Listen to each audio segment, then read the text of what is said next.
Journey into space. The BBC presents Jet Morgan in Operation Lunar.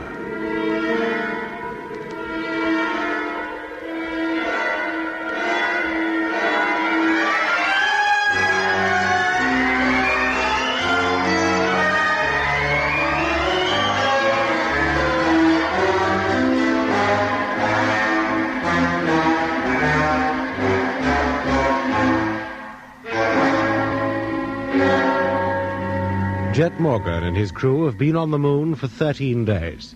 During that time, they've carried on their work of exploring the moon's surface and photographing the heavens. Twice since landing on the moon, strange sounds have been heard, and besides Doc seeing the image of a dome-like structure on the televiewer screen, Jet had the uncanny experience of slipping, as he thought, backwards and forwards in time. But during the last 6 days of their stay on the Earth satellite, nothing bothered them. And it was with light hearts and feelings of relief that the four men climbed into the ship for the last time and prepared to take off for the long journey back to Earth and home. 10. 5, 4, 3, 2, 1. Contact! Well, press it. Press the switch. I did it. It didn't work. What? Press it again. Still nothing. Not a flicker. But on final check, the motor was okay. There can't be anything wrong. Hey, Chet, the radio's cut. And the radar. Now the televiewer's going. Listen. The gyro.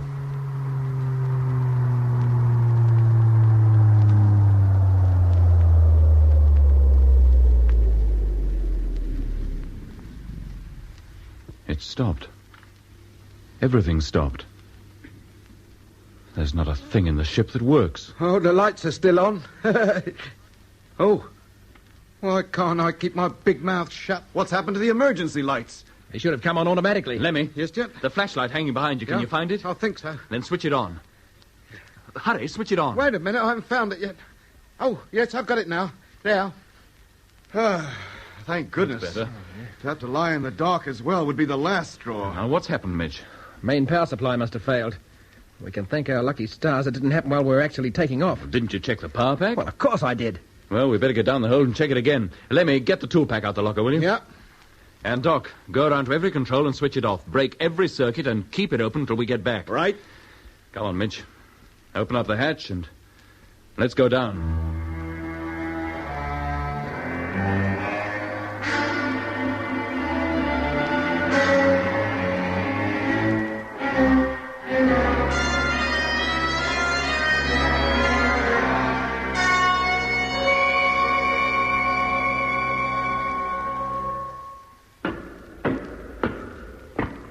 Well, Jet?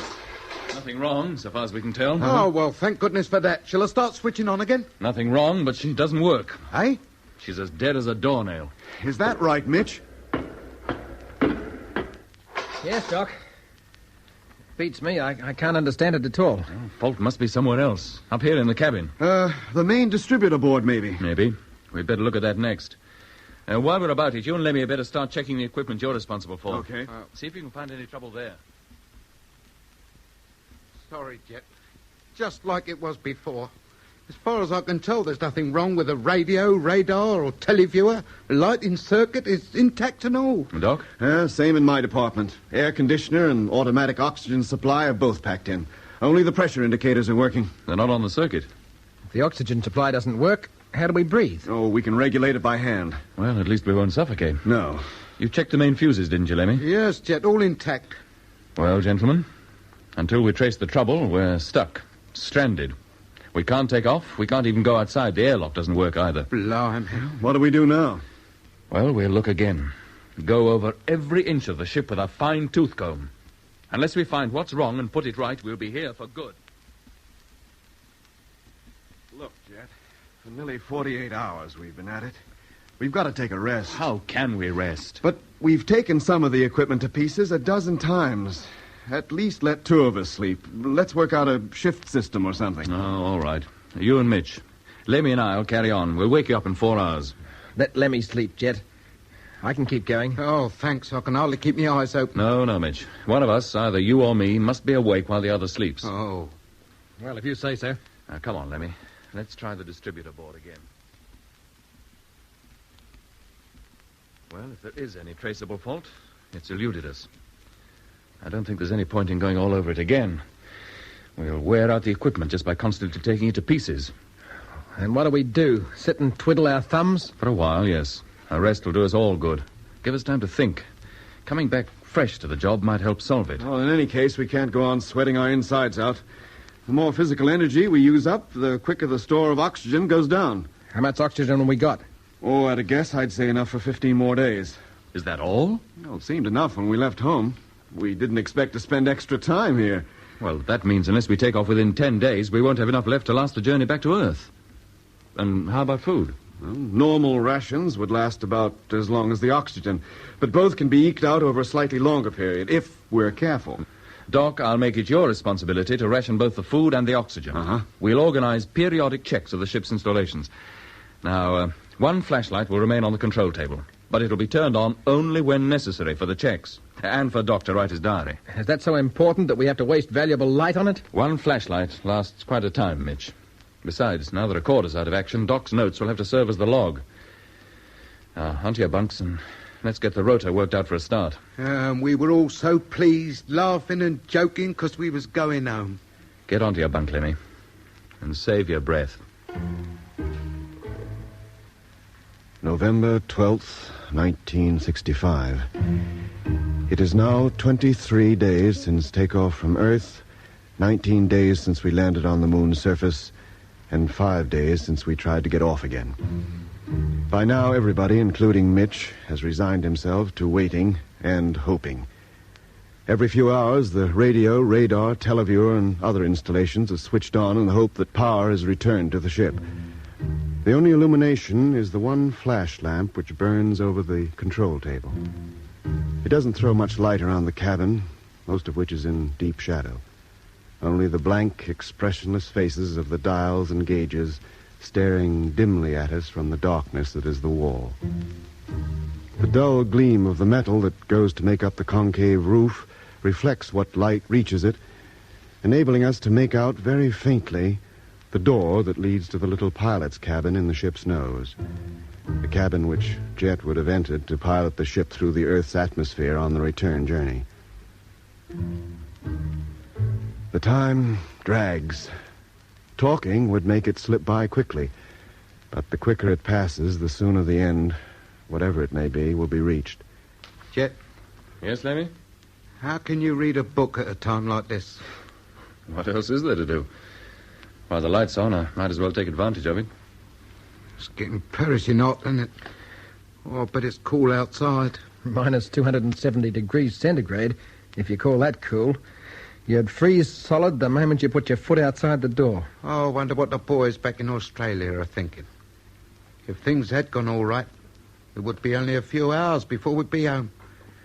They'll be looking out for us, wondering why we didn't call them again after we said we were about to take off. Oh, shut up, Lemmy. What a way to end up.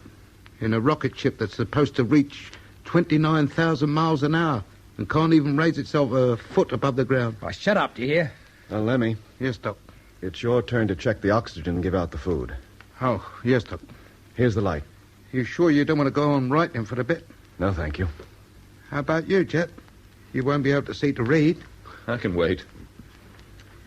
Oxygen pressure, 29.5. 29.5. 2 tanks still full. 2 tanks. Temperature, 92 degrees. 92. All right, now the food, Lemmy. Rations. 4 flasks of fruit juice and 4 airtight sandwich packs. Give them out, Lemmy. Right. Then go back to your bunk and try not to talk so much. Yes, Jet. November 13th. 6 days. We are now really beginning to miss the air conditioner. The heat is almost unbearable, the thermometer standing just over 100 degrees. We have now removed most of our clothes and live in our underwear, and we can expect it to get hotter as each hour goes by. Nobody talks very much. Each man gets up, adjusts the oxygen supply, and distributes the rations as his turn comes round. Almost the only words we've heard these last 2 hours were Jet's orders when we carried out the last tests on the equipment, with the usual result. Nothing. Jet reads constantly. Mitch lies in his bunk, gazing at the ceiling, while Lemmy, who has the bunk above mine, treats us to a musical recital on his harmonica.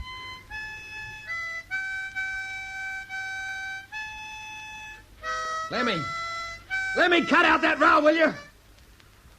Blimey. What's up, Mitch? Haven't we got enough trouble without having that awful noise going on all the time? Who says it's a noise? Why can't you play something else for a I change? don't know nothing else. Well, shut up. Put the thing away. Now, hold on, Mitch. Yesterday you were only too glad to hear him play it. Well, I'm fed up with it now. Put it away, Lemmy. But I've got to do something to pass the time, Jet.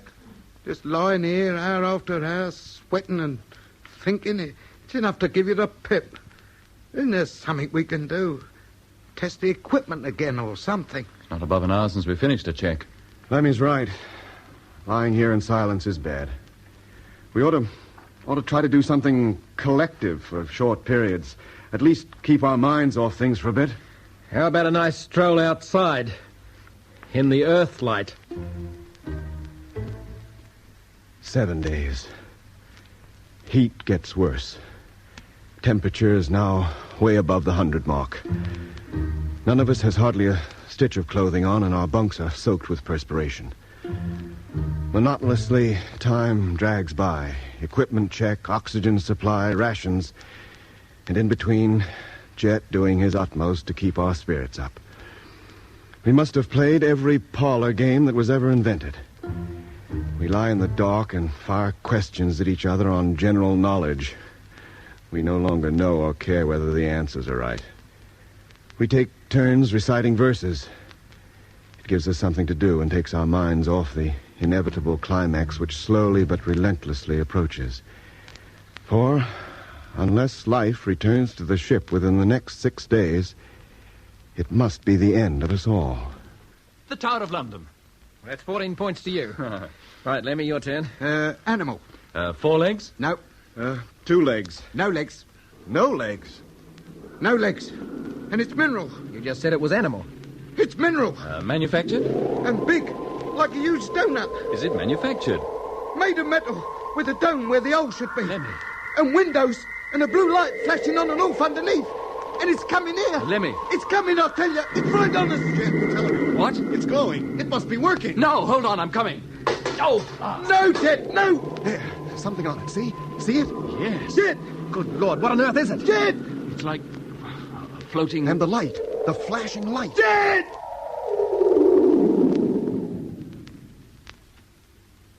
It's gone. Whatever it was, it's gone. But the screen's still alive. You can see the stars. Oh. You could see the stars. It's dead again. Lemmy. Lemmy, you all right? Well, what's happened to him? I don't know. Try to find the flashlight. I knocked it off the table in my hurry to get over here. Yes, I've got it, Jed. Does it work? No. Oh. Lemmy, can you hear me? Well, the main lights, if the power's on, they should come on, too. Lemmy, what's the matter? Answer me. Doc, the light switch just above the control table. Huh? Can you find it? Yeah, I got it. Nothing. Stay where you are. I'll get another lamp out of the locker. Lemmy. Leave me alone. Lemmy, the power was on. Do you hear? It came on again. Oh, Lemmy, what's happened to you? What is it? I heard it. That music, I heard it again. You did? It was going to be a horse. The one that won last year's derby. What was? My object. But when I started to answer the questions, it all got mixed up, and then that music came, and all I could think of was well, I don't know what it is now, a kind of... You don't have to describe it, Lemmy. We saw it. Eh? We all saw it. What? On the televiewer with a flashing blue light under it.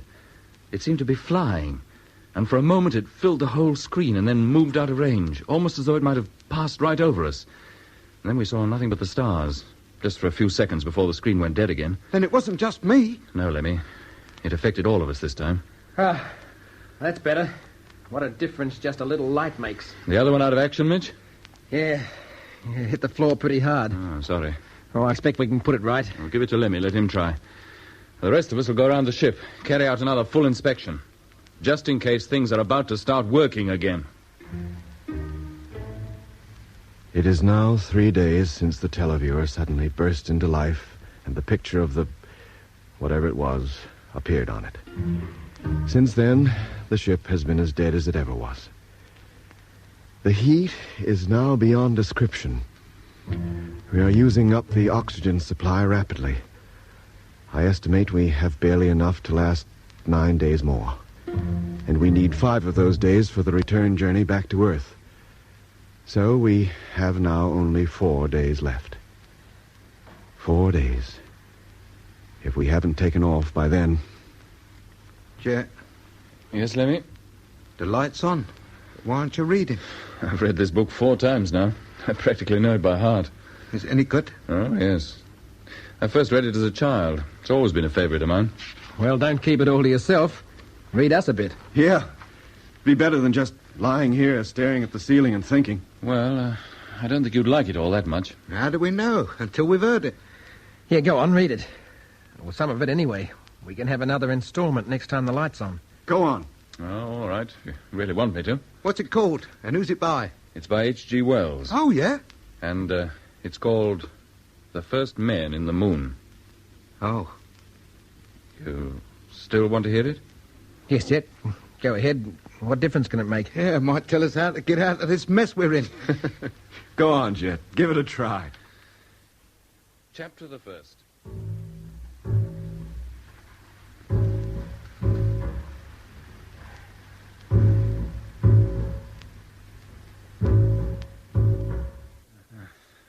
That's as far as we can go for now. It's time for the light to be put out for 1 hour. Turn it off, will you, Doc? Yeah. Blimey, that Bedford fella certainly ran into a lot of trouble, didn't he? Ingenious idea, those Selenites. Yeah, thank goodness we didn't meet up with any. If there's one thing we have proved by coming up here, it's that there's no life on the moon. None of... What in heaven's name is that? Mice.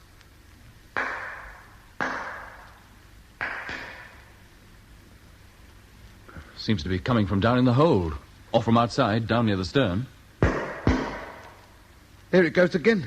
On the other side this time. It's as though somebody were walking around the ship and tapping it to see what it was made of. Or trying to find a way in. What kind of a noise is that?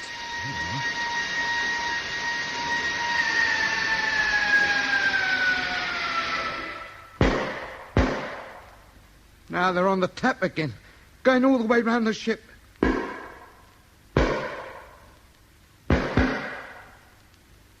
Lie still. And Mitch, turn on the light. Yes, Jet. Must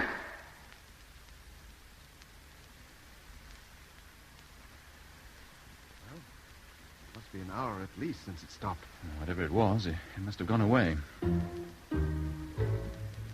13 days. The strange tapping sounds we heard 3 days ago have not been heard since. We have no idea what they were. Now there is only 1 day left.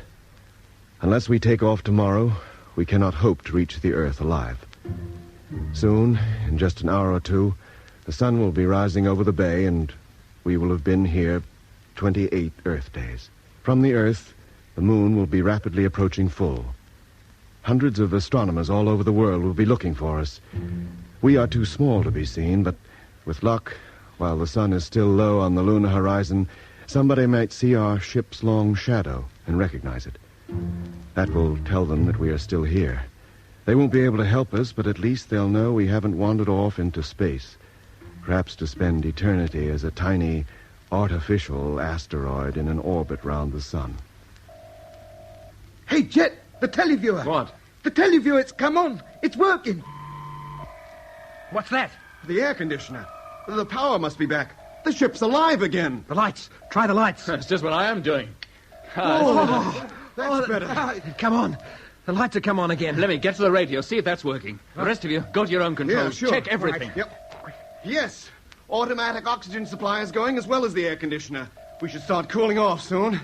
Motor gauges are alive. Tank full. Everything okay. Oh, thank heavens, and not a day too soon. Radio's going. Transmitter registers full aerial current. See if you can contact Earth, Lemmy. What do you think I'm doing? Come on, Mitch. Let's make one thorough check. See if we're fit for takeoff. Don't see why not. All we needed was power, and we got it. We're going home. We're going home.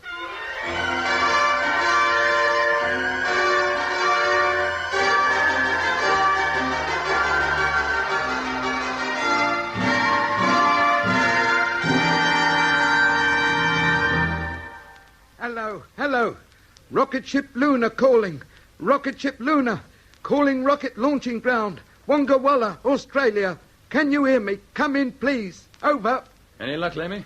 No, Chet, not a peep. Transmitter okay? So far as I can tell, but they can't be listening. Well, you can't blame them. We're more than a week overdue. Well, somebody must be hearing us somewhere.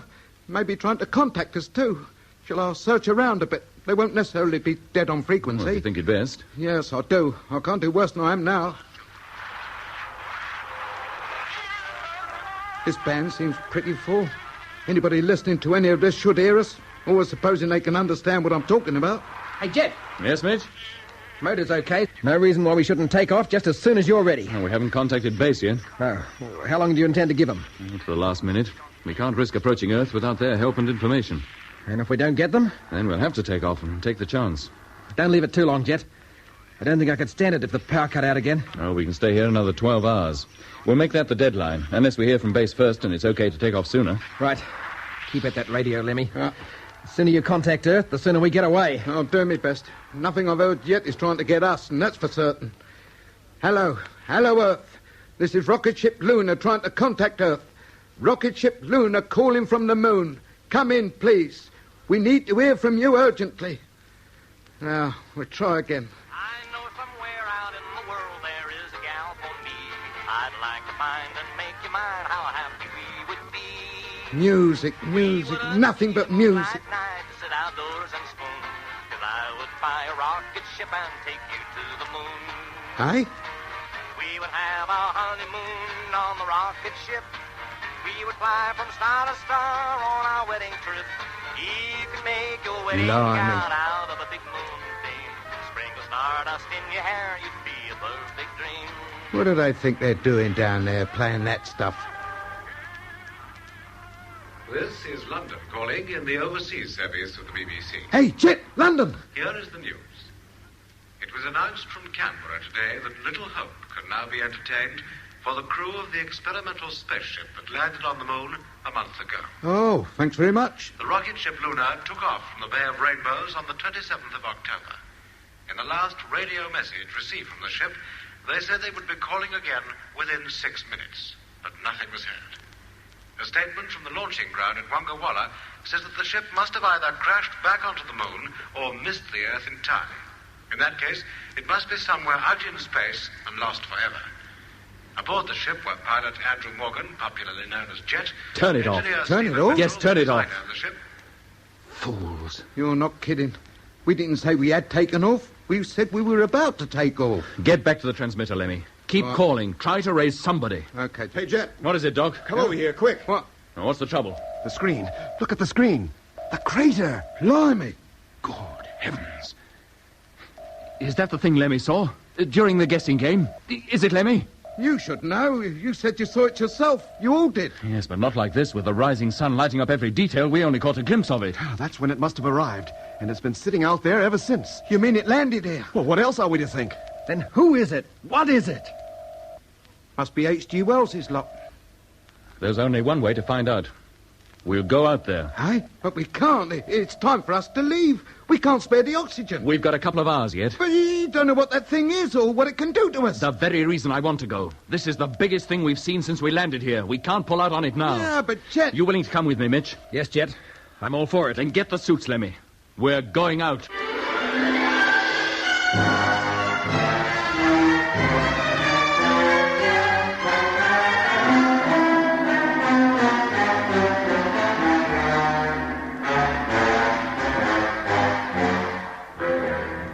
You've been listening to Episode 4 of Journey into Space, with Andrew Foles as Jet Morgan, Alfie Bass as Lemmy, Guy Kingsley Pointer as Doc, and David Williams as Mitch.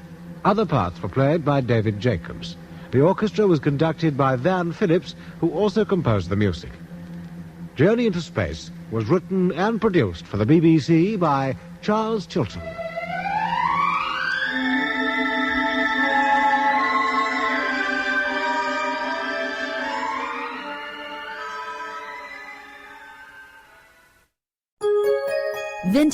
VintageRadioshows.com